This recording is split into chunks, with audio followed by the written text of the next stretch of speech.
আপনাদের যে ইয়েটা মানে আপনারা কার পক্ষ থেকে এসেছেন এটা একটু ক্লিয়ার করুন। প্রথম হচ্ছে মানব সেবা হচ্ছে আল্লাহর সন্তুষ্টি, মানব সেবা হচ্ছে মানুষের কল্যাণে নিঃস্বার্থভাবে কাজ করা, মানবতার আদর্শই হচ্ছে মানব সেবা করা। আর আমি আসি আমাদের দল বাংলাদেশ জাতীয়তাবাদী দল বিএনপির ভারপ্রাপ্ত চেয়ারম্যান জনাব তারেক রহমান এবং আমার সংগঠন বাংলাদেশ জাতীয়তাবাদী ছাত্র দলের সাংগঠনিক অভিভাবক জনাব তারেক রহমান সারা বাংলাদেশে কে একটা পরিবার ভাবে এবং এই পরিবারের একজন সদস্য উনি।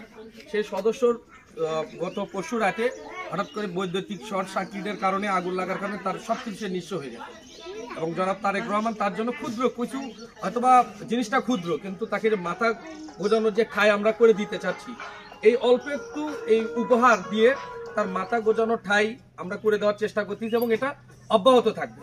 এটাই যে শেষ তা নয় এবং উনি সারা বাংলাদেশে জনগণকে যে পরিমাণ ভালোবাসেন তার মধ্যে তার নিজের উপর, যার জেলা হচ্ছে বগুড়া, বগুড়ার একজন মানুষ বিপদে পড়েছেন এবং উনি সবসময়ই মানুষের পাশে আসেন এবং আগামী নির্বাচনের মাধ্যমে যে সরকার গঠন করেন সবার সাথেই থাকবেন, এনার সাথে যেমন আছেন সবার সাথে ইনশাল্লাহ এইভাবেই থাকবেন এবং জনাব তারেক রহমানকে ধানের শীষে ভোট দিয়ে সরকার গঠন করার জন্য সবাইকে অনুরোধ করছি। ধন্যবাদ।